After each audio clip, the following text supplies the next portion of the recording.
limit. Well, how do you think I feel about what's been going on? Let's talk about me for a minute. Well, how do you think I feel about what's gone wrong? You're now listening to A-Loud Music. Well, how do you think I feel about what's been going on? Let's talk about me for a minute. Well, how do you think I feel about what's been going on? Let's talk about me for a minute.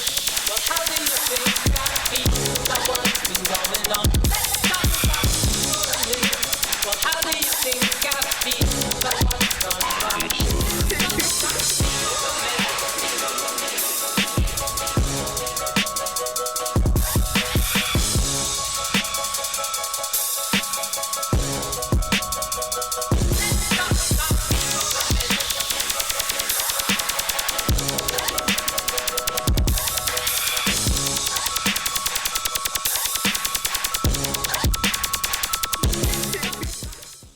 What's up, everybody? Let's talk about it. It's your boy, Awesome Nobody, hip hop curator, local musician, author, everything you need and more. Just awesome all around. And you got another episode of the Awesome Nobody podcast.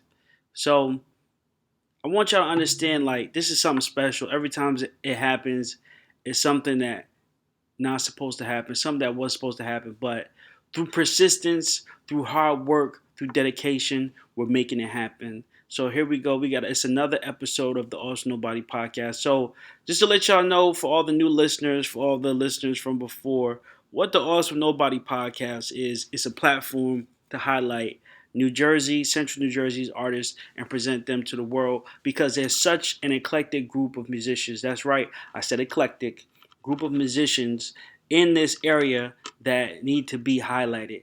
And today, every episode, I'm giving you guys another highlight from another artist that needs to be highlighted.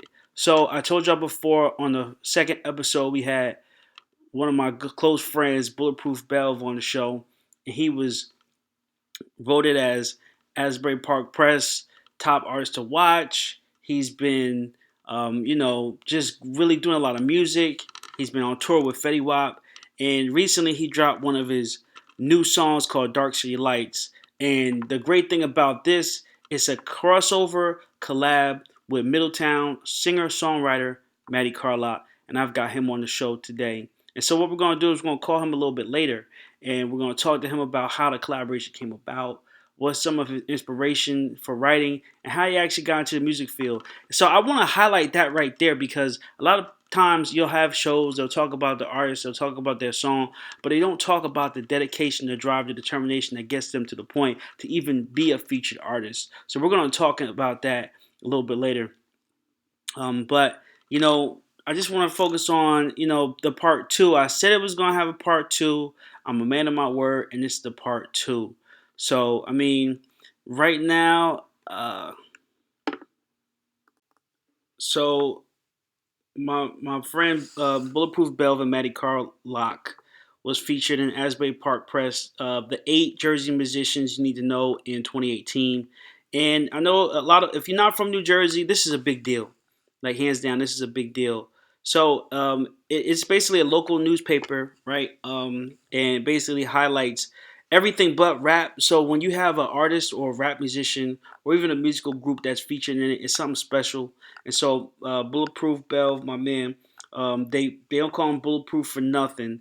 He actually, jumped on this crossover track with Matty Carlock, and they made the paper. And, it was definitely a blessing for them to even be featured and get the word out there. I 100% love the song. I 100% love the vibe. It's definitely a vibe. And I just want to read verbatim what the article says.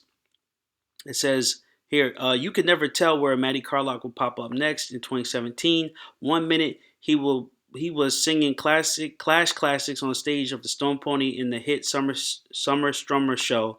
The next minute he was exploring new musical terrains with Asbury Park's Bulletproof Belv on the EDM of influence hip hop single Dark City Lights. Carlock is one of the new frontier for the Jersey Shore music, where pop, hip-hop, and hardcore intersect, and his horizons in 2018 seem limitless. A new album, The Jailbirds, is coming this year. He has a website, facebook.com/Matty Carlock. That's Carloc. So before I get into the actual call with Matty Carlock, I want to talk about Asbury Park for a second. So if you're not familiar, Asbury Park is a town in New Jersey, and it is about 45 minutes south of New York, about 45 minutes east of Philadelphia. Right? It's a historical music place given for Bob Dylan, um, Danny DeVito, and most famously Bruce Springsteen, right? So Bruce Springsteen used to perform at the Stone Pony Asbury Park, so that's why Asbury Park is a historical landmark. Bruce being the boss and all that. So there's a big rock underground music scene, not much for hip hop, right? And but there's a huge hip hop presence that the locals won't pay attention to. So a few of us, like Bulletproof Belv, like myself, and like a whole lot of other artists, have had to try to break through this barrier, and it's been tough because you'll put out music with different sites and TuneCore and things like that, making it easier to get music out there. It's still just as hard to get a venue to pick you up. Now, the House of Independence is on a new venue on Cookman Avenue, and they've been doing better as far as highlighting one or two hip hop acts. But still, each time they have an act, it doesn't have any local talent. So recently, they got these guys coming in, Concert Crave. So they're doing all this like a little Uzi Vert music, and with no local artists. And I can't blame them for doing good business and making the best opportunity. But the thing is, like, if they need to look around and see if there is local artists, they need to support them. I mean, that's just how it has to be. They have to support local musicians. I mean, because especially in a place like this where local musicians are prevalent, like, why not support local musicians? They'll sell tickets for $50 and charge you $300 to do for 5 to 10 minutes, but they won't. You get what I'm saying? Won't pull up a local artist who can bring out at least 20 to 100 people. I know for a fact if Bulletproof Belv did a show in Asbury, he could get Fetty Wap, he could get 100 people, and it could be successful, and most importantly, it could be safe. I mean, and that's the thing. So that's just facts, But Asbury Park is where we're from. It is a very interesting area. Right now it's the whole reemergence of Asbury Park. It looks like Miami 100%. Like there's a lot of you drive that. There's a Ocean Drive just like Miami. You'll see a couple of Ferraris just like Miami. I mean, you'll see definitely a lot of more boardwalk beach presence and a lot of music.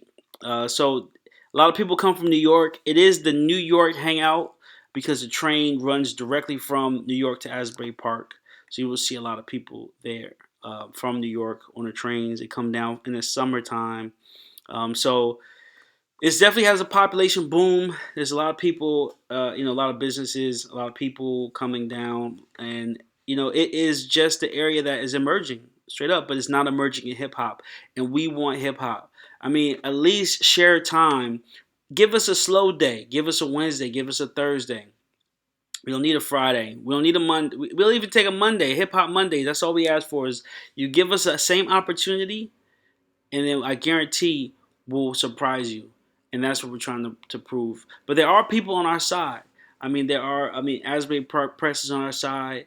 We got musicians like Matty Carlock who see the change coming, who see that their hip hop is a lot in this area and are doing things to promote hip hop. So we appreciate it. That's why we had them on the call.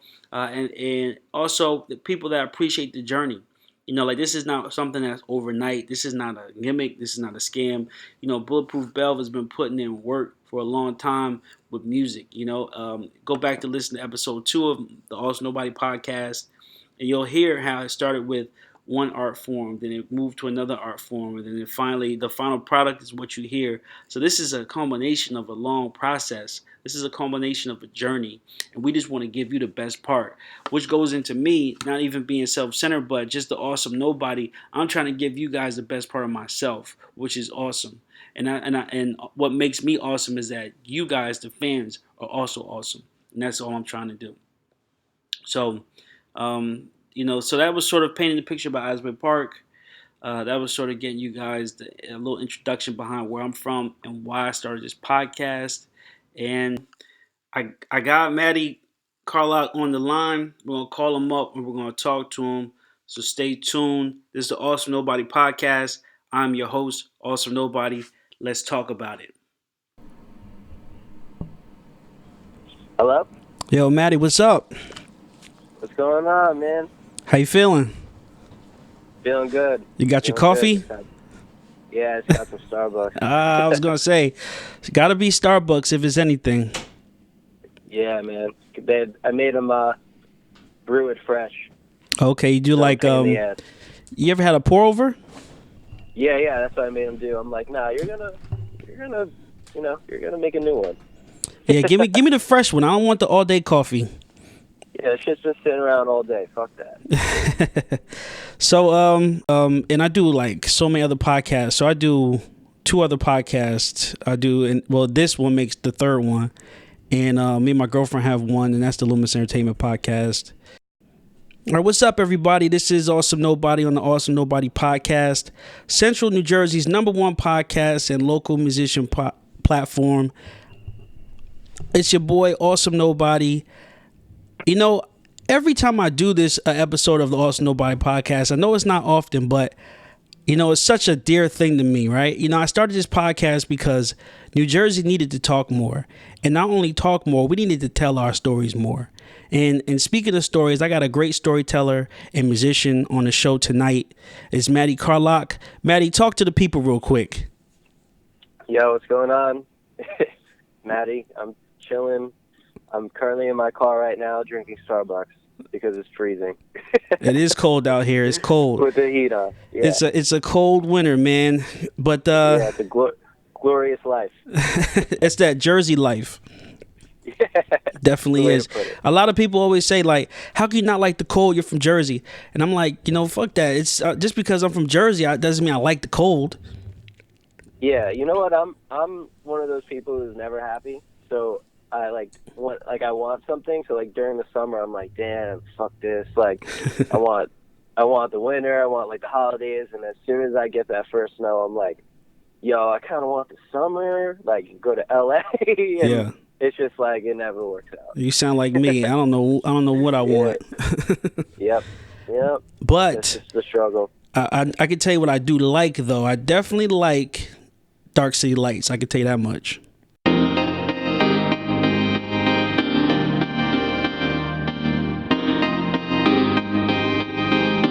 And this one's for you. Shooting stars fly through the sky, running wild till the morning light. The city's alive, I can't describe the magic in the air tonight. Oh, thanks, man. That was I like it too. And I normally am not like a super fan of stuff that I touch, like outside of the creative process. But like that song, I can listen to that song. James just like, Belv just like took that on another level, and it was so awesome creating that. And yeah, I really appreciate all the love that we've been getting from that, so thank you. So for everybody listening, my second episode was with my long-term friend, actually neighbor, we used to be neighbors, Bulletproof Belv, and he, musician like myself, we grew up together making music. And, this is sort of a follow-up episode and also a standalone episode, but to talk about the collaborations and to talk about that right there, because that was a smash single, especially for that area. And yeah. It was so great to see, for one, the crossover, for two, the support, right? Like, when it comes to the Central New Jersey, Neptune, Asbury, in the area, it's either, they either don't mess with hip hop or they only mess with like alternative music. But when you guys sort of made it together, put it together, there was nothing nobody could say, like you had to like that. And I feel good about the press you guys got. A lot of love in the paper. It was voted top song of 2017 for Central New Jersey.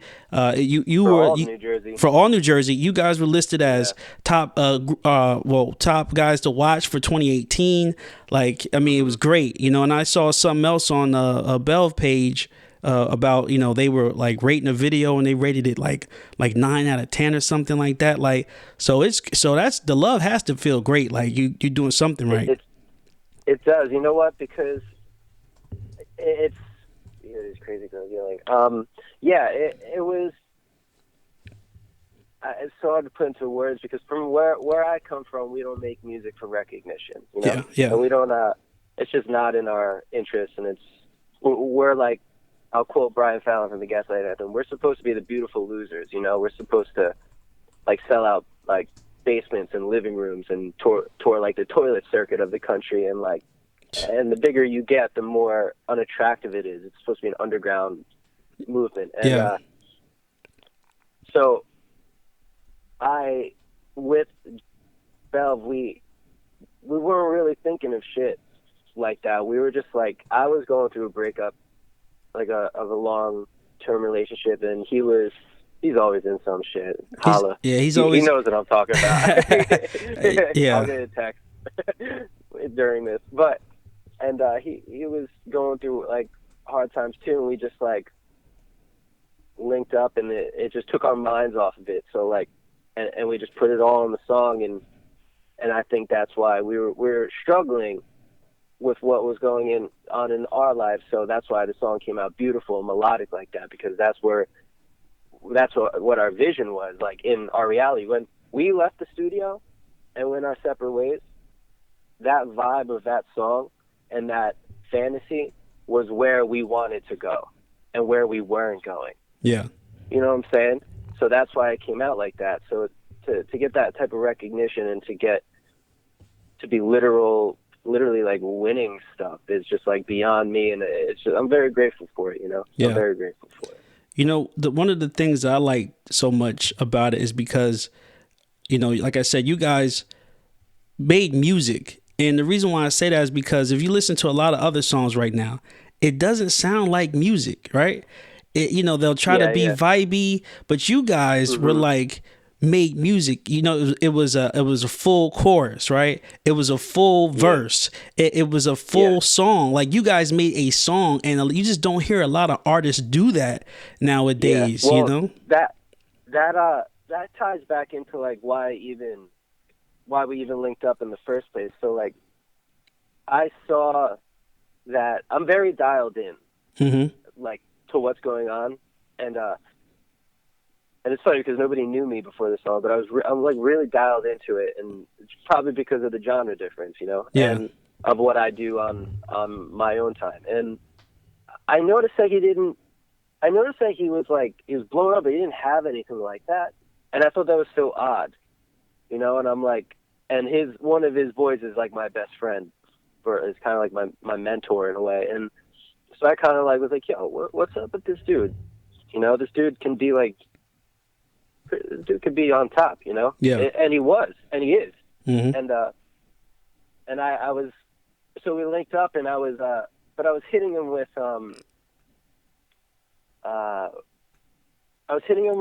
harder trap beats because I was really interested in I wanted to make a Light Up by Drake and Hove. Okay. Something like that, where it's kind of a soft hook, but it's still bars and it's hard. Yeah. Because I thought that's what I thought he'd be into. So I was hitting him with beats like that, and it just wasn't clicking. And then I had that hook already recorded on that beat, and it was for somebody else, and he wasn't fucking with it. So I was just I'll never forget it. I was at BP, I was getting gas, and I just it was in the summer. I played the hook. I was let me listen to this. I haven't heard this in a minute. And it was originally called London. Okay. I wrote it when I did a show in London. I was on tour in Europe. I did a show in London, and it was the London I can't describe, the magic in the air tonight, instead of what it is now. And it was to capture that vibe of being in Europe. And I was And then it just came over. I was like, yo, what if we're searching for here is like a summer jam and not something hard? And I got like overwhelmed, and I sent it to him, and he called me immediately. He was like, this is it. And then we did it in like, he wrote it in like fucking 25 minutes. Nice. And he spit it to me over the phone. Yeah. And I was like, this is incredible, man. I think you're gonna nail this, you know? Yeah, and I think you guys did. It was magic in the air. For sure. Yeah, for real. Can you feel it? There's magic in the air tonight. I wish you was here. There's magic in the air tonight. It's Belv. There's magic in the air tonight.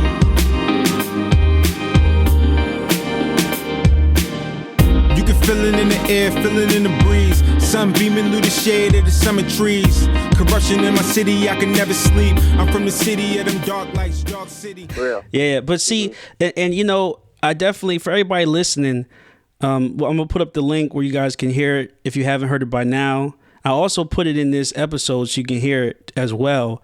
You know, but this is an example of what happens when two people get together and work together, right? Like, this was something you guys didn't like email the stuff back and forth.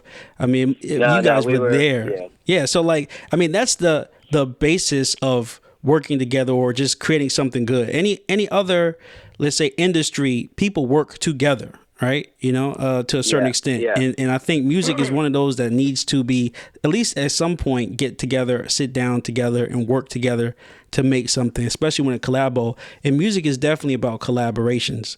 So that's good that you guys, I think you guys are doing a great example, man. Like, I'm really, really proud. Like, and then also, thanks, man. You know, I was a part of the video. Yeah. I came through to the video shoot. It was super lit. Yeah, it was fun.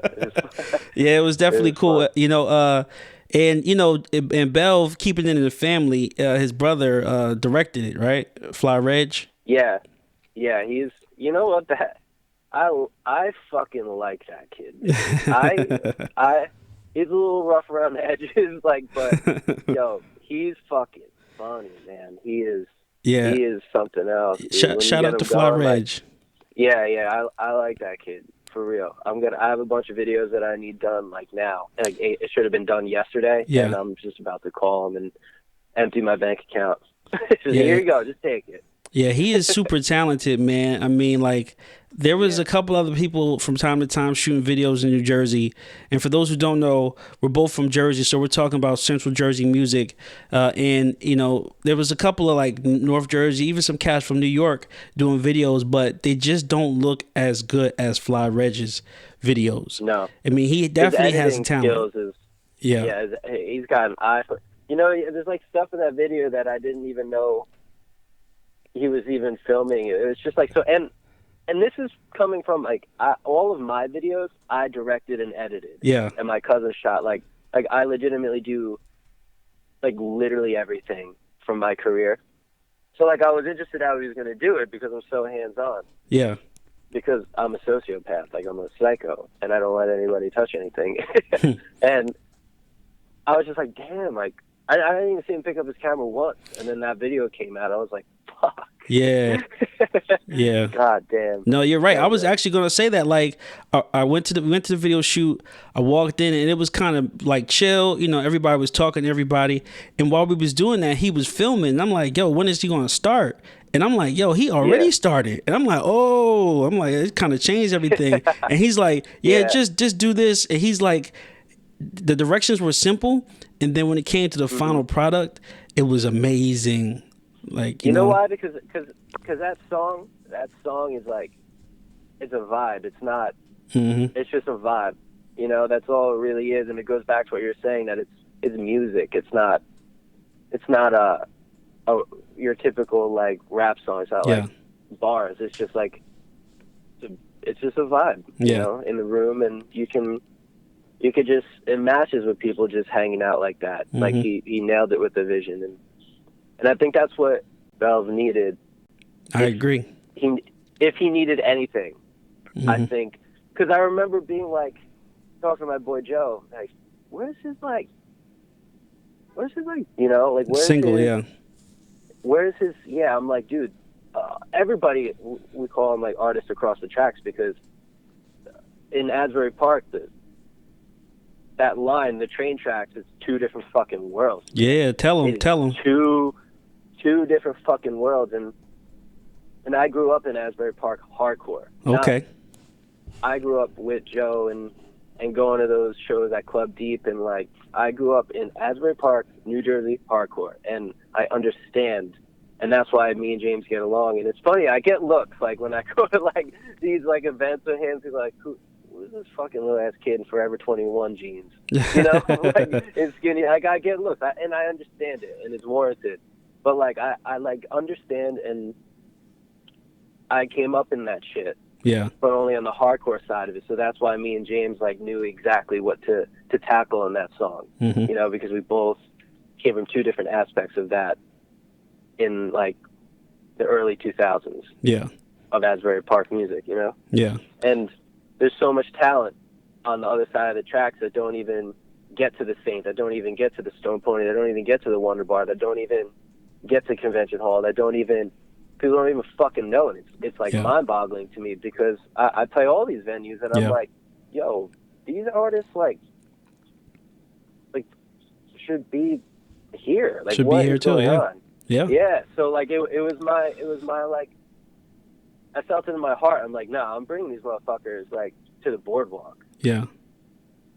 So everybody can see. And that was like the flag I was trying to wave with Dark City Lights, like in my world, you know, to connect the two. Now, I think that's very honorable, man. I think that's a great thing.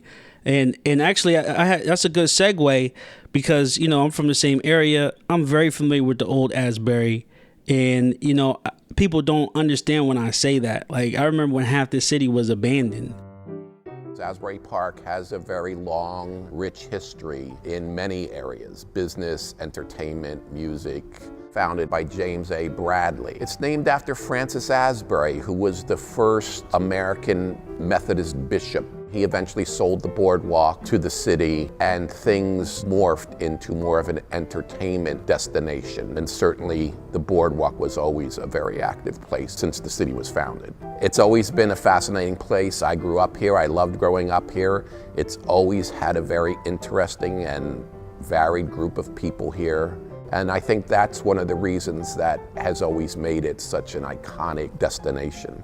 Over time, Asbury Park had different fields. If you go way back, you had your horses and the carriages. It evolved, but a little bit of what was there kind of continued. So you just take a little bit from each, but it has the feel that's natural and fun, and it kind of still a slight throwback to the old days. There are people from all over the country who know about Asbury's history, and people are just so nostalgic about it.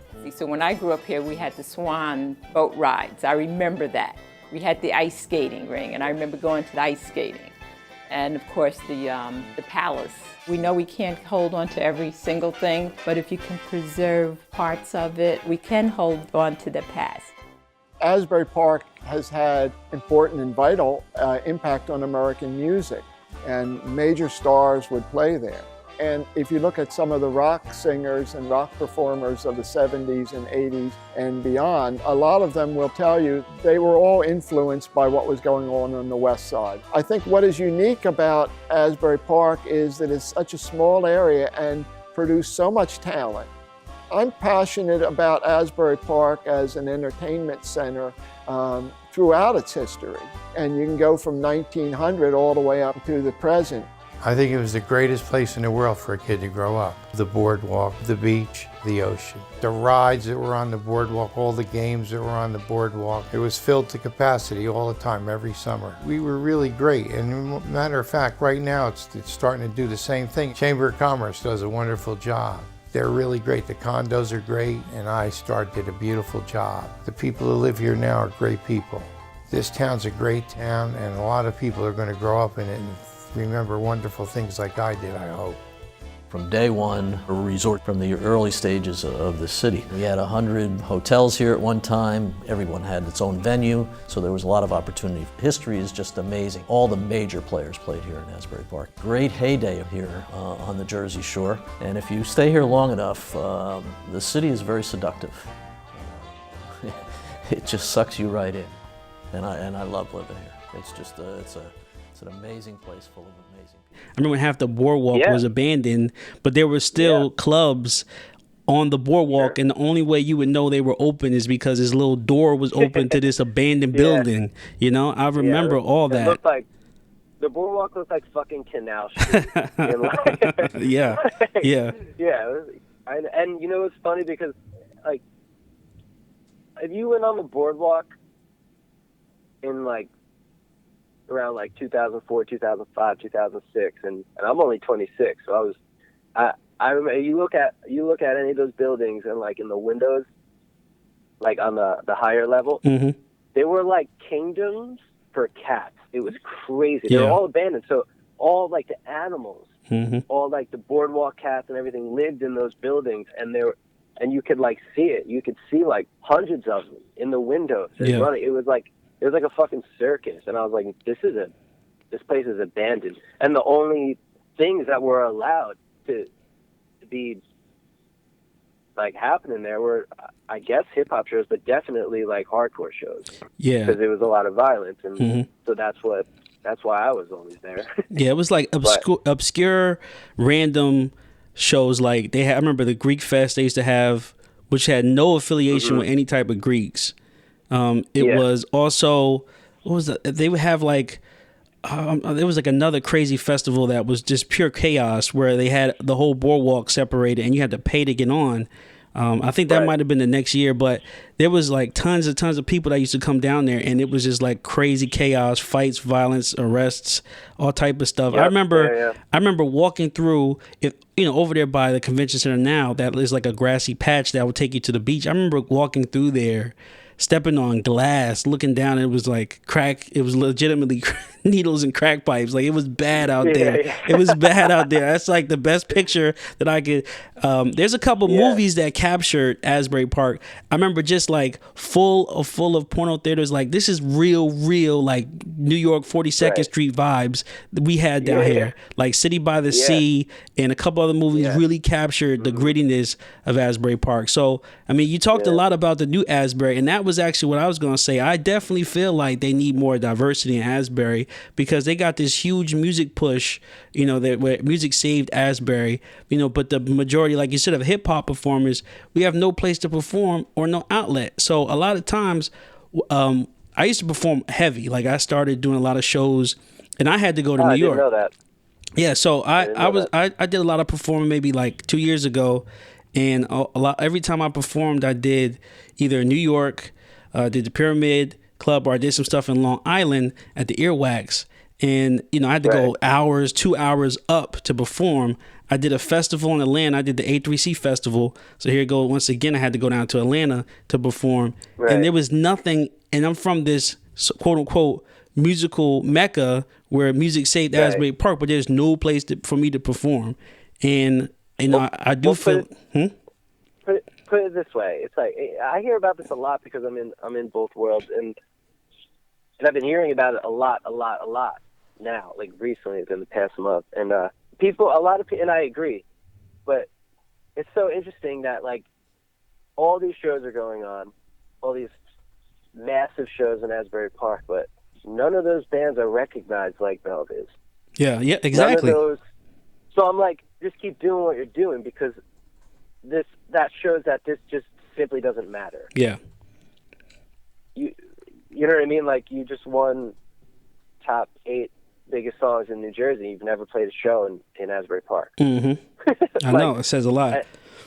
And the people that are selling out Stone Pony and playing all these shows that you want to play are nowhere even recognized on a level like that. So it's like, it's kind of like, to me, I would rather be in his position. So where you never want to, you want to create your own world and have people come into that. You don't want to jump into other people's world because then there's too much noise going on and you become like a local musician. Like a local. Yeah.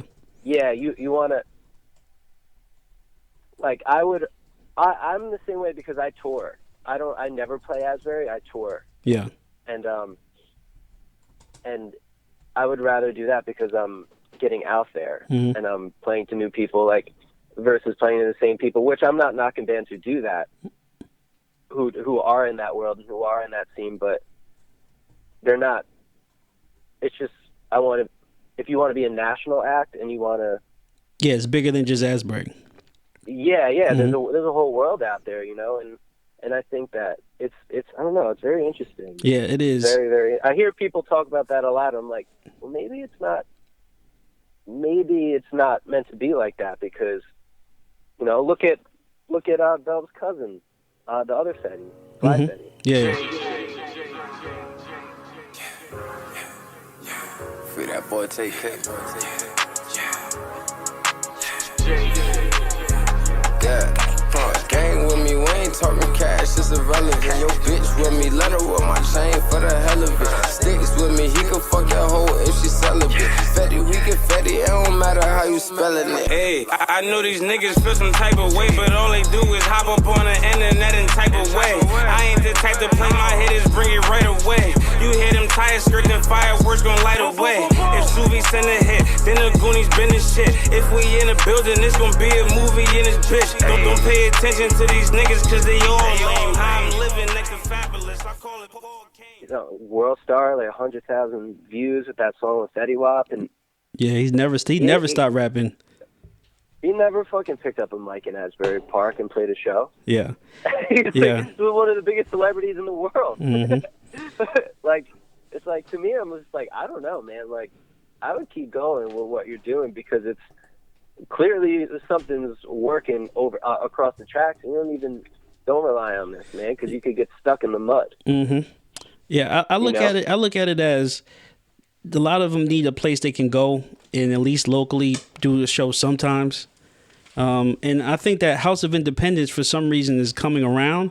I don't know if you saw last month, House of Independence had like a hip hop concert, and I thought that was dope, but then and after looking at the event, it really wasn't I don't call that music. I don't really call it a music event. It was really like, it was like a showcase. You know what I'm saying? It wasn't it wasn't like, hey, there's talented people. It wasn't a proper show. I mean, I applaud House of Independence for being for doing something like that. But so they just need to do more. That's it. Just do more every once in a while. Not all the time, but just once in a while. So all right. Well, let's change it. Let's change it up real quick. Run down your musical resume real quick. I mean, how many do you have? A couple albums? You have one album? Like some of your songs. Let them know where you can find a lot of your stuff at. Okay, so it's a long list. I started. Let me see how far I can bring it back if you want.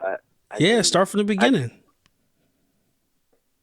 I started playing music when I was a little kid. I started playing acoustic guitar when I was like probably 8 or 9, and my mom is a piano player, and my mom is like obsessed with Bruce Springsteen, like one of those crazy lunatics like a lot of people in New Jersey or Asbury, right? No, like beyond them, like crazy lunatics. So I grew up with Springsteen being like the religion. He's he's what I believe in. Yeah, like 100%. But I was one of those kids who grew up with that. But then the right age, the right time, Eminem came out. Okay. And it just split my musical interest in half, where I had like Springsteen, rock like that, and acoustic Bob Dylan type thing, but then like Eminem was like the first thing I found on my own, and then you had like obviously like Blink-182 and that type of stuff, but that stuff was never I like the angry, I don't like joke music, I like the angry serious music, so I was really into like and I like the controversy of his. I love that, and then like slowly after that, I'm jumping ages. By the way, I'm not like we're doing it year by year. So like getting to like little bit after that, I got into like punk and hardcore because I was angry and emotional, and I don't know where it came from. I was just like a fucked up kid, so I was like really into angry and emotional music. And I'm straight edge. I don't drink or smoke or do any drugs. It's like a choice I made when I was younger, and I've been straight edge my whole entire life. And I fell into like a straight edge, like New Jersey straight edge hardcore culture of going to shows instead of doing drugs and falling to the music. But like I never had a device to like get my anger and emotion out with like alcohol or cigarettes or anything like that. So I just fell into really angry, fucked up, violent music. And so I started like my first hardcore band probably like in middle school. Just like I started producing too in middle school. Just like really like mix. That program was free, like Mixcraft and like like yeah, computer old school programs. microphones. Yeah. Shit, that's just like so bad. And I like the most you can do on these programs is like panning. Yeah. And, but I just learned how to record that way. Then I got like Fruity Loops and learned I would like make drum like to hardcore songs. Not even like oh wow. I would like program the drums and then like take my little computer microphone and put it up to my shitty amp and like just play fight riffs and just like make these little recordings and just scream in my house like into the microphone and like make these like little demos in like middle school. And then I made a metal band called Beneath Me in high school, or like probably freshman year. If anybody listens to this, let me know if that's wrong. And then we started playing shows, and then from there we did pretty well actually for like a band in ninth grade. Like we recorded our demo in like a mansion in Cape May. Wow. That was like the first time I was in a proper recording environment. I had no idea what was going on. I was so bad. Everybody was laughing at me singing. Like it was like the most embarrassing recording situation I've ever been in my entire life. So like how did you get there? Like did you know someone and they say, hey, I got a studio, or did you like look on the internet? Like how did you find that studio?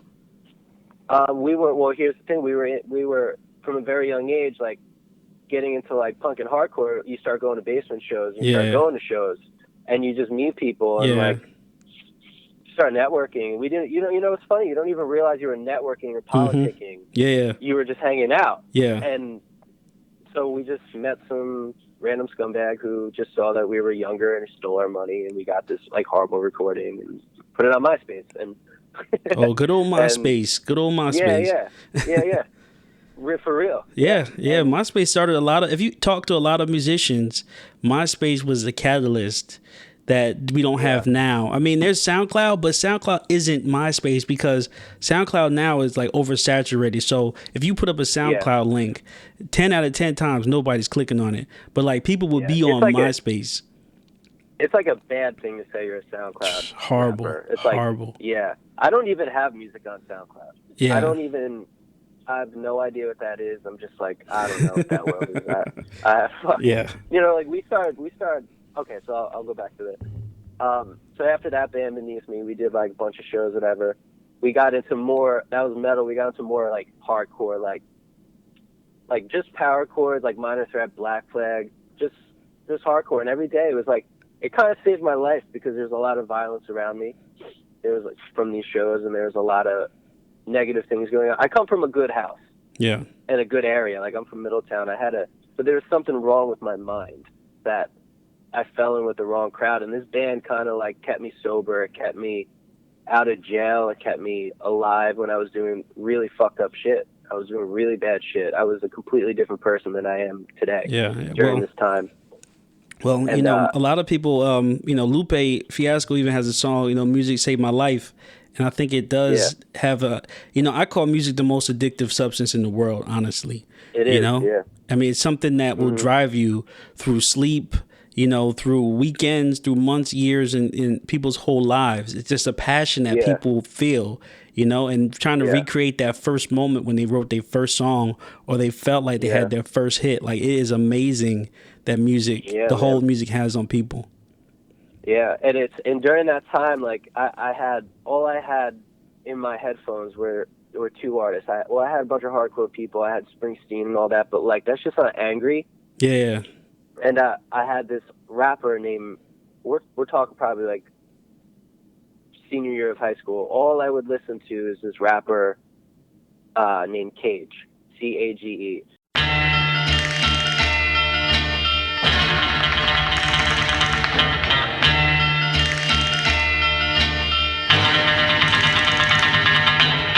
Collar the corporate, bless the unfortunate. Like when I put my foot down, that bitch still aborted it. Stuck the canister under my jacket like the lucky one. So you can't leave with that. Bitch, just my fucking son. Put it with the gun crammed in the glove box with 150. And he was huge at that point. Like he was beefing with like Eminem and all this shit. Like He's still huge. He's one of the most influential white rappers of like all time, and like he made the Weatherman Crew, which has Aesop Rock and like LP from Run the Jewels, like this whole, but he had a fucked up story just like me, and I identified with it. And another hardcore band called Shai Hulud, which my cousin showed me, and he was just like, yo, you'll like this band. They hate the human race. That's what he said to me. I was like, sign me up. That's a hell of a Love description. Yeah, I'm like, yeah, fuck humans. I'm in, man. Sign me up. So I bought all their shit, and I listened to it, and we started this hardcore band called Back and Forth. And from the jump, we just started getting crazy big shows.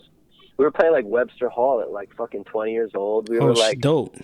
We were like touring, and it was getting crazy. Like I don't understand. We're playing like basements to like 200 kids. We were playing like moose lodges. It was just it was like a little culture around our little band everywhere we went, and we were touring right out of the gates. And this was before Spotify and all that shit. So like it was just Bandcamp. Yeah, Bandcamp. I remember that. And YouTube.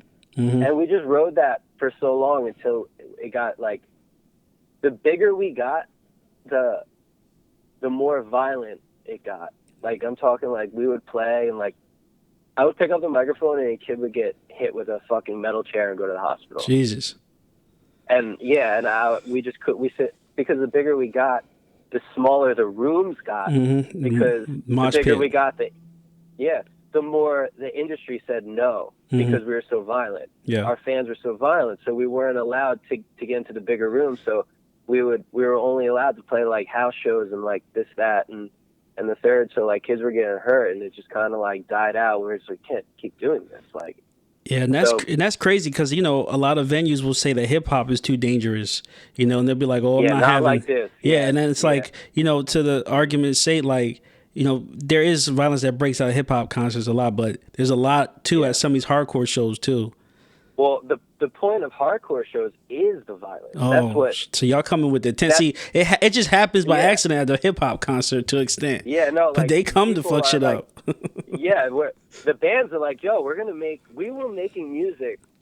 We were like, yo, this shit's gonna be crazy. Yeah, like, someone's gonna get their head knocked off, literally. We're like, yo, we want, because you're angry and you want to make angry music, and people who are equally angry want to come and let their anger out. Yeah. So that's the whole point. So it was just like getting so fucking insane that we just couldn't even. We literally like. Our shows were getting shut down 2 songs in. Damn. It makes me think of it makes me think of Offspring had this song where the whole video was like a mosh pit, and like I don't know what it's called. The kid was like preparing his whole day to go to this mosh pit, and at the end he got like balled up and left on the floor somewhere in the corner. Yeah. It was violent. Yeah.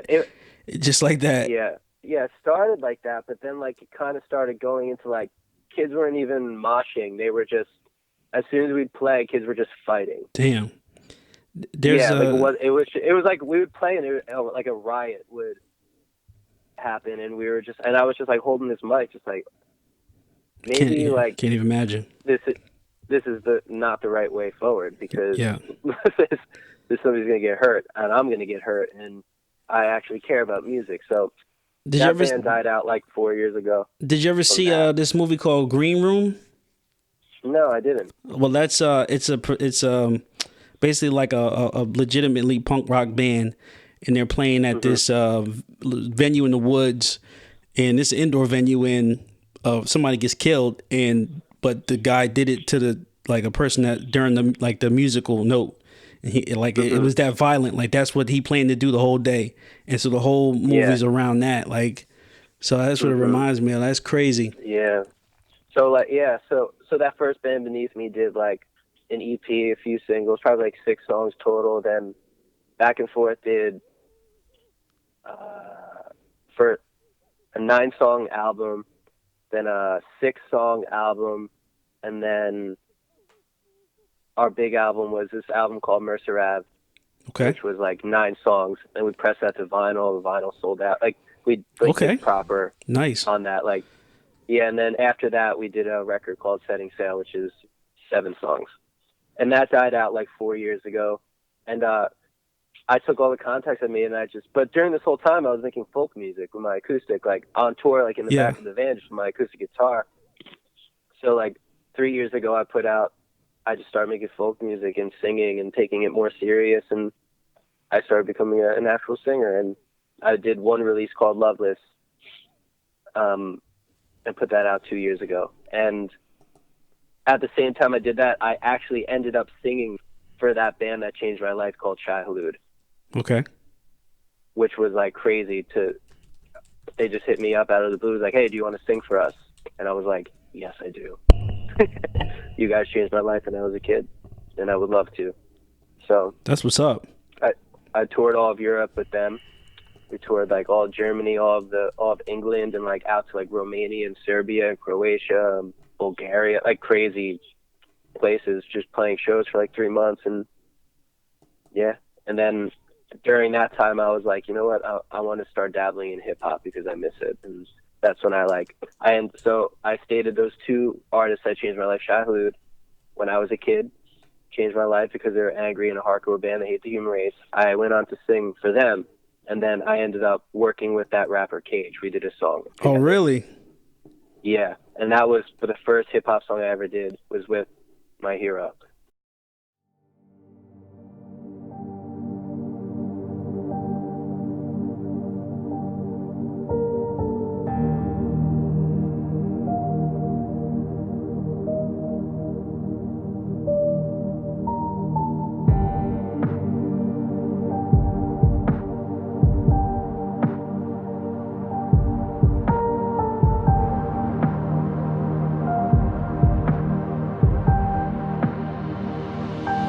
I feel you in my veins, in my veins, in my veins, as my blood trains over this place. Trains over this in my veins, in my veins, in my veins, as my blood trains over this place. Trains over this place. You went away, I stayed here, took 10 a day, till colors flash like anime, choke me out like MMA. Don't know what I really want here, why I keep my gun near. For all remaining frontiers, my cold blood kept me from tears. And while I sit alone, as I come down, think when in Rome, our truth makes us damn liars, all food for vampires. So cold, I feel erased, I realize I'm in a maze. I vilify the inner ways, I praise that the end of days is near.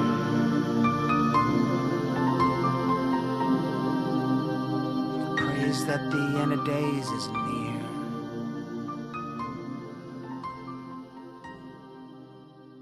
And that came out in November, I think. Dope. Yeah, so I did that, and I was like, all right, let me hit up Belv and like see how we'll work this out and like try to do something. And then Dark City Life happened. Yeah, a lot of albums, a lot of. I was busy. That's dope, but see, that's how music's supposed to be. Like, it's supposed to be a journey, right? You know, Yeah. If nowadays, and when I say nowadays, I'll talk about it like, let's say the late 90s, 2000s, and mid 2000s to now. It was like ringtone rap. People were legitimately just making songs to be on cell phone ringtones. It's not, they weren't trying to have a career. Yeah. Right? Then that's a good way to put it. Yeah. Then it went to like, even now, like they're just trying to put out singles. Like there's still people who only have singles out. They're not even worried about albums. It used to be. How many times have you heard "Ballin' on a ringtone"? like 2007. Shit was everywhere. Shit was everywhere. Yeah. Oh my God. They were giving plaques. They were giving plaques. Oh, you just sold 1 million ringtones. Like, and when you think of the music industry, it's so much fuckery and trying to figure out what the fuck is going on. Like, I love that. They're so funny. They're so reactive. I would smack that plaque out. Like, I want that plaque for ringtones. Ringtones. And then just as fast as it happened, it's forgotten about. But that's good that you did so much because it's a career. It shows that you're interested in the art, because it is an art art form, right? Like, they talk about adding the music in schools. They say save the art, right? They're not just saying save this verse or save a couple of Biggie lines. They're talking about the art. You get what I'm saying? Like, and so that's good to hear, and that should be taken as an example that this is a journey, it's a process, right? And out of like the past 10 years of everything I just listed, I don't think I ever wrote a line or a word without. Every time I made a song, it's just so hard to explain. I mean, you're an artist, you said, so maybe you understand, but there are only moments of reflection, like looking back and being like I have no idea I'm making a song when it's almost like somebody else is like making it and filtering it through me. And I'm not like, I don't believe in God or anything like that. And like, so it's just so hard to explain or put into words, but it's like, it's always cathartic. And it's like in every single sense, if I don't write this down, I'm going to die. Like I feel that. Like that's why my music is only emotional. Yeah. Because they're photographs of time and it's like my emotion being trapped. I have to get it out of me or else I'm going to die. And I've never like sat down and wrote. It's like always it happens at like a red light. Yeah. Or like I'm literally talking to somebody and they're like telling me about their stupid fucking kids or something. And then like, I'm just like thinking about something else. It's like always in like conflicted situations where I should be paying attention to something else, but this song is like passing through me. And then the whole like, oh shit. Like I got like, oh my God, I got to like somehow like trap this and like remember this and like happens like that. And it's because it's my emotions are triggering me to notice things out in the world, like observing things and how, and that's just why. It's because I'm very emotional and I'm very, troubled in my head and I'm very, like depression, and it's just to fight all of those things, man. It's just like, it's like the true DIY, like hardcore, punk and hardcore, like ethic of getting into songwriting when you're a kid, like picking up a guitar and when you're fucking 7 or when you're like, let's just say 14, you pick up a guitar and you don't know how to fucking play that thing, but you don't give a fuck because you got your thoughts and you're going to figure it out, not because you want to play Freebird or be the coolest dude at the bar when you're like 30. It's because you need to communicate. You need to express yourself or you're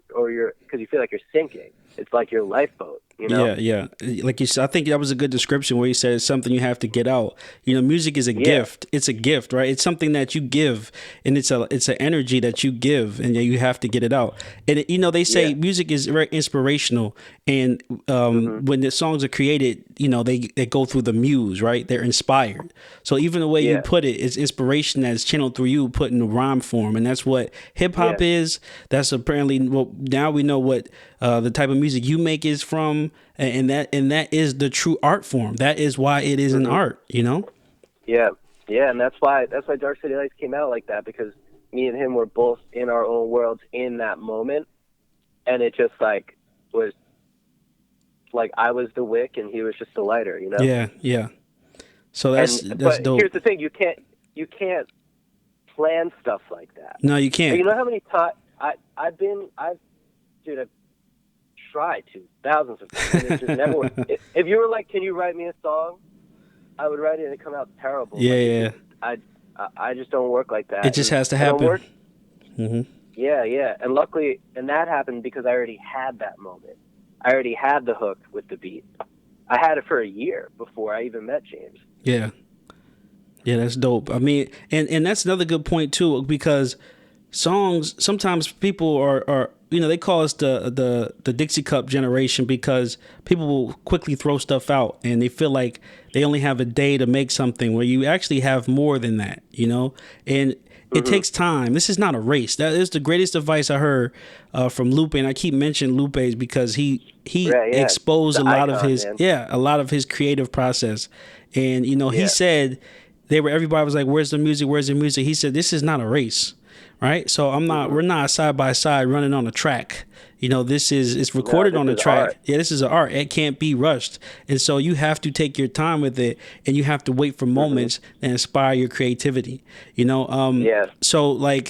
So going back to like sort of how me and Belv came into contact with each other, we grew up together, and all through middle school, high school, all I did was rap all day, every day, right? And actually, you got a rap voice. Like I can hear it. Like your tone. Like you have a rap tone in your talking voice. Like I totally. You can hear it. See that. And James James heard us rapping all the time, me and everybody, where we used to always rap at, because we would literally walk down the hill rapping, walk back up the hill, walk to Asbury rapping, and then he started rapping. I remember he came to me with his first pen and pad and had his first rhyme, and he spit it for me, and his name, I won't tell him what his name is, I'll tell you later, but I remember he had his name, and I was like, nah, keep working. But he always put words together. But it's like anything else, you got to do it a lot to get better at it, and wait for your moments, and he did, I to pull on that thread a little bit, first of all, I think you get a kick out of this. In the hardcore world, he was like, I don't think I ever told him this, so he's probably going to hear this, but he'll get a kick out of it too. In the hardcore world, because of our mutual friend Joe Nunn of the band Shattered Realm, everybody in the hardcore, he had like this, like, I guess, is legacy the right word? I don't know, because isn't that like a past? I don't know, but he had this like thunder about him, like this like mystique about him in the hardcore world, because he was on this random song by our friend's band just talking shit, and it was like hard as fuck, and he said like he was like repping like Bangs Ave, and that was his name on the streets in the hardcore world. Like people called him Bangs. Oh, okay. They're like, yo, Joe, like, what's up with that dude Bangs? Like, what's up with that dude Bangs? What's up with that dude Bangs? Like, people literally called him Bangs Ave as his name. Oh, yeah. Yeah, and like, we thought that was his rap name. We were like, it was was just so funny. We were like, I was like, Joe showed me his, like, when that Insane Reality, when he's on the front porch. Yeah. Front porch when he's rapping. Yeah. I'm still Dark City's bad guy. Of the Max Fly when I drive, or something, whatever that line is. I'm feeling like a boss. I copped a new pad. I'm out fresh out the hood. Them haters looking sad. I'm Asbury's goon. I'm Dark City's bad guy. Still let the mags fly when I pass by. Hey, everybody watching. I'm moving with the breeze. Got a high full of homies. I be floating with the bees, and everything's 17. That's word on my P's. And we a different breed. That's words from a G. And he showed me, and we were like, yo, this is Bang? And we had no idea that his rap name was Bulletproof Belv. Bulletproof Belv, yeah. Just thought, yeah. But to pull out the thread of what you were talking about, me and him just did I just did a song with Chad B, also from Jersey. Yeah. Belv has a verse on it. And it is, he floored me with the words. I'm just like, dude, I wish I wrote this. This is not just like rap, man. Like, I'm like, how did you write this? It's like flipping, like playing with something cards, and I hope yours match, or flipping over hearts and I hope yours match. Like laying out the cards. Like there's a play on word with like having like two hands of cards, like flipping over hearts and I hope yours match. But like the hearts has a double meaning because it's about a boy and a girl. Yeah. It's about love. Yeah. And I was just like, God damn, dude. Mm-hmm. It's an exercise. It's a lyrical exercise, man. He's definitely like, even when I first heard him, his first rap, he had a way of putting words together. He talked about it on my podcast on the second episode. He used to do a lot of poetry stuff, so that's hand in hand. Yeah. So he always been good with words, and that's dope. And it's something. And same with Dark City Lights. You could feel it in the air, feel it in the breeze, sun beaming through the shade of the summer tree. You can feel it in the air, feel it in the breeze. Sun beaming through the shade of the summer trees. Corruption in my city, I can never sleep. I'm from the city of them dark lights, Dark City. I'm trying to make it out and bring the park with me. The summer days, darker nights. Surviving in these streets for a better life. So you celebrate, we medicate. That's if you just write that down, you would think that was Bob Dylan. Yeah, definitely. Definitely who has a won lot the of depth Nobel to Prize. it.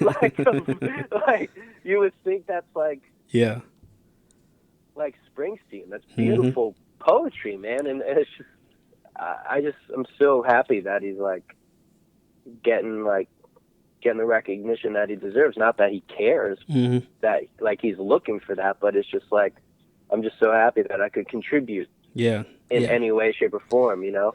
Yeah, I'm just happy that anybody sticks with whatever they want and whatever they feel passionate about to see it develop. You know, too often people quit too soon. You know. And it's like, keep going. Like, you know, no one said you have to give up everything for it, but you can 100% keep going and keep doing it for none other than it just makes you happy, you know? Yeah. And I've never met somebody more, I'll straight up say this, I don't even care. I've never met somebody more humble, somebody more loyal, and somebody more, he's got such a beautiful soul, and he doesn't want to harm anybody. He's so afraid of rubbing somebody the wrong way. He's like gentle in the most positive, real way, and I just see it in the way that he moves, and it's just so refreshing to be around somebody like that. Like, he's in a position with his career and his life that if anybody else was in their position, they just wouldn't act like that. Yeah, I know what you mean. Way.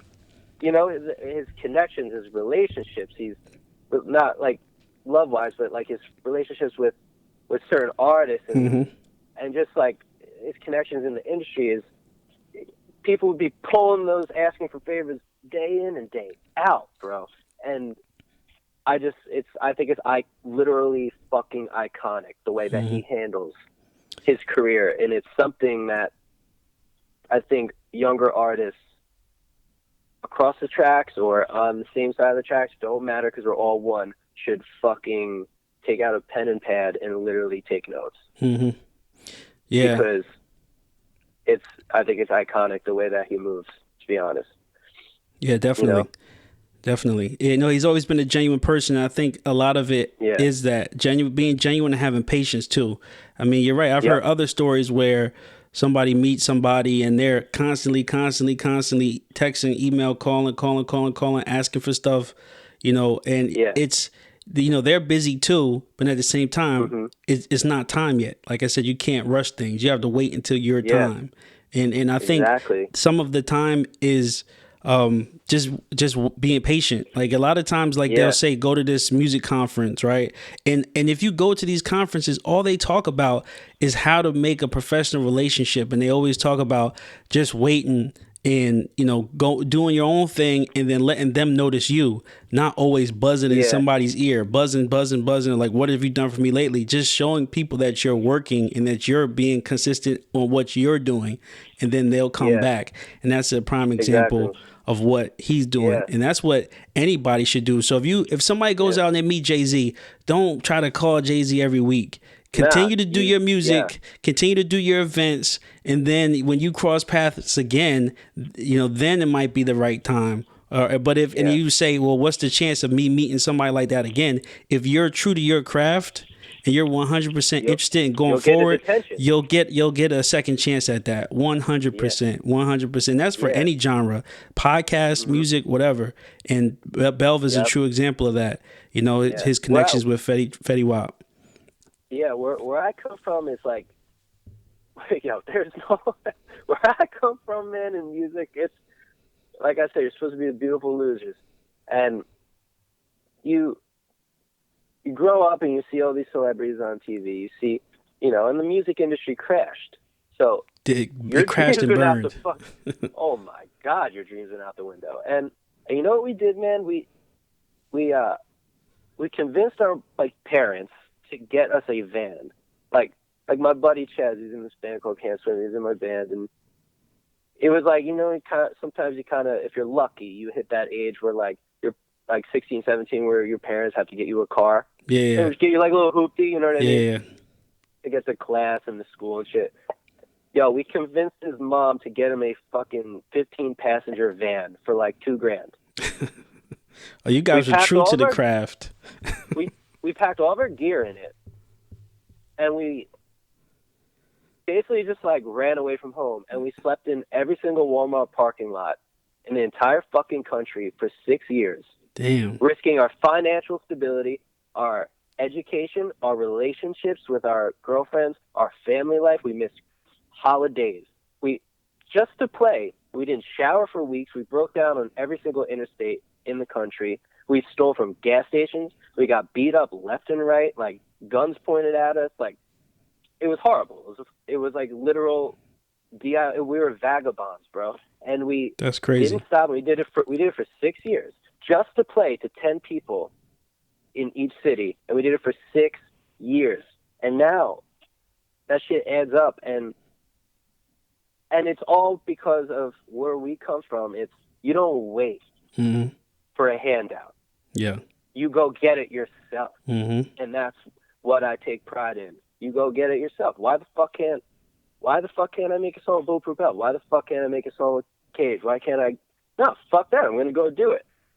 I'm going to go do that shit, and I'm going to try my hardest. And even if I fail, at least I tried. And what Belv is doing is not tapping his connections in the most beautiful way. He's like, no, I want to get it on my own. Yeah. And I'm like, let's do it. Let's go, because I fucking feel you, man. While everybody's going to wait for a handout that's never going to come, that could never come. It could come, but nobody wants to give somebody a handout that's not working. Exactly. Yeah. Exactly. Because they're going to be like, you're going to waste this, bro. You have no idea what you're doing. Yeah, exactly. You know what I'm saying? Yeah. Facts, man. Facts. And So it's funny. So you said Chad B. I know you also did some work with Albee. Did those songs drop yet? Or are they coming out?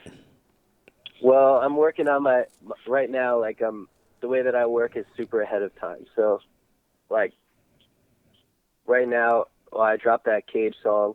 It's called Veins. It's on Spotify, Apple Music, everything. We're about to do the music video, and he's about to drop an album and go on tour and do a bunch of shit. And so the next song up is to focus on that with the video and probably ride that out till the spring. Mm-hmm. And then the Chad B song is a song called Times Square, and it's got Belv on it. And I think that's going to come out in the summer with a video. And then the Albee thing, I'm about to go to their studio, I think, next week and lock in with Lils, his producer, and kill that off. That shit's it's done. It just needs to be mixed and mastered, but that's got I think that's getting a video as well, and that's kind of going to be put on the back burner. Okay, that's what's up. He's it's you know what? I'm really proud of the Albee song. It's called "I'm Still in Love with You," and it's just a vibe, man. It's another thing. Like, I'm a fan of that guy, and I kind of like was looking at his catalog. I'm like, damn, I wish he would just like. I just wish he would do something like, I'm not sure if you're a fan of him, if you know these songs, but anybody who is, he's got that song 10 Toes Down. Yeah. And he's got that song, Are You Really Loyal? Totally two different songs. They're like the opposite. And one is really sad and like beautiful and like relationship vibe, and the other one is just bars of just pure emotion, just like yelling, and has that hardcore vibe. And I was like, I want to like fuse these two together. Mm-hmm. So I had the vision, and we just met up at the studio, and just, I think that was one of the best studio sessions I've ever had in my life. The energy in that studio. Yeah, it's dope. Yeah, New Jersey is really coming along. I always said that, New Jersey deserves its chance or time, just like everybody else, just like Atlanta, just like New Orleans, just like St. Louis, just like New York. Yeah. New Jersey deserves it's time. I mean, I was really happy for the Fetty Wap movement. I was really happy with that. I was happy for the Joe Buttons movement. I mean, to be honest, I was happy for. He's from Jersey? Yeah, he's from Jersey City. I fucking like that guy, man. Yeah. I like outspoken people who get hated on. Like, yeah. It's just that underdog mentality, man. I love it. Yeah. I'm glad to. Now I understand that him now that he's from Jersey. Yeah, he's definitely from Jersey.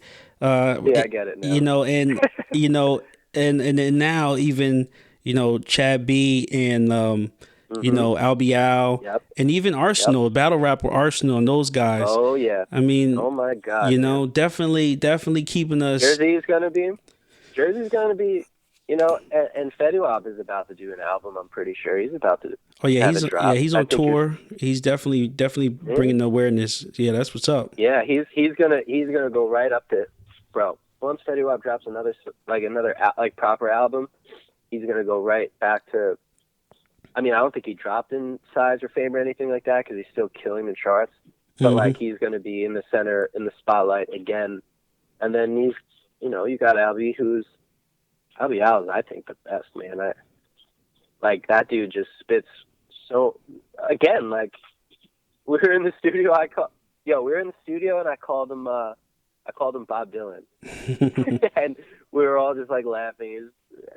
Everybody was like, "Yo, young Bob Dylan," and it was just so funny. And to touch on that dude too, it's like, it's just music brings people together, man. And that dude, I have no fucking business being in a room with those people. You know what I mean?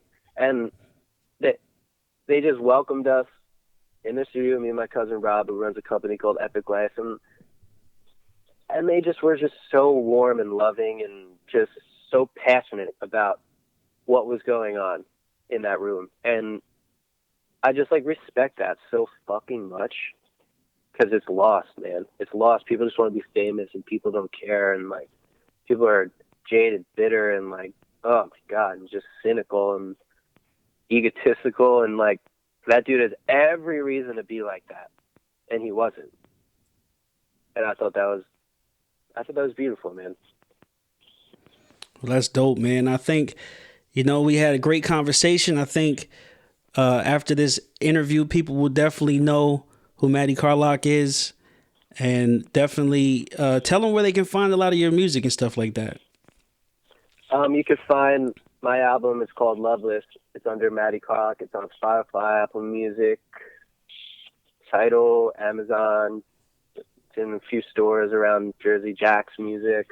Been in vinyl, like physical copies. Come get them at shows when I'm on tour. YouTube. Yeah, I have the new single, Veins, featuring Cage Kennels. That's the last drop that came out in November. That's on all the same things, all the same platforms. But right now I'm locking in. I'm about to finish my first LP, my first official album is called The Jailbirds, and I'm really proud of that. And that's what I've been working on. It's going to be 11 songs, and that's going to be out in the summer too. So amongst the Chad B collaboration entitled Times Square and the Albee Al collaboration called I'm Still in Love with You. That's dope, man. We'll definitely have to do a follow-up and do a part 2. It might even have to get you and Belv on the call at the same time. Yeah, man, that would be great. It'd probably just be us talking about it. I'm not even going to say it. But he knows. He knows. No, that's what's up, man. Yeah, all right, well, look, thanks for taking the time to do the Awesome Nobody podcast. We had a great conversation. It's all about Jersey, feeling the Jersey love. So yeah, man, it's been a great episode. You were locked into the Awesome Nobody podcast. Peace. Hell yeah. Can you feel it? There's magic in the air tonight. I wish you was here.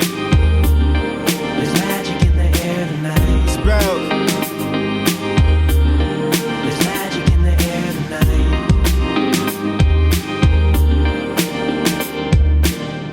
You can feel it in the air, feel it in the breeze. Sun beaming through the shade of the summer trees. Corruption in my city, I can never sleep. I'm from the city of them dark lights, dark city. I'm trying to make it out and bring the park with me. The summer days, darker nights. Surviving in these streets for a better life.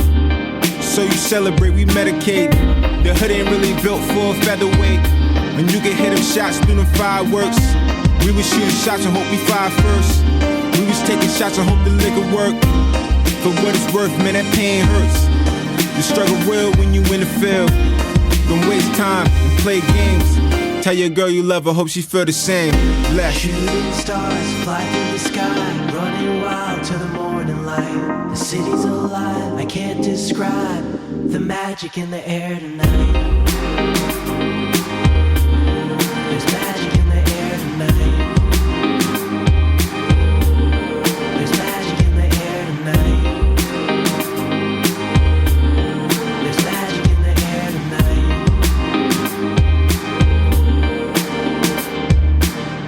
Yeah, the same mom, same dad. We got 11 brothers, we all we have. Grew up in the struggle, pray it never lasts. Living for the moments, learning from the past. Drinking through the nights, burning through the stash. Bailing homies out, blowing on my cash. Cause when it rains, it pours. We the first wave, we the first to the shore. Sure, I've been stabbed, been shot. On a few occasions, I've been locked. I made it out, I hope you make it out. Walk past bangs, take a different route. Local news is calling us criminals. Now my music getting called for an interview. Don't waste time and play games. Tell your girl you love her, hope she feel the same. Blessed. Throw your lighters in the sky if you wanna shine as bright as those dark city lights tonight. Throw your lighters in the sky if you're lost in the summer vibe like those dark city lights tonight.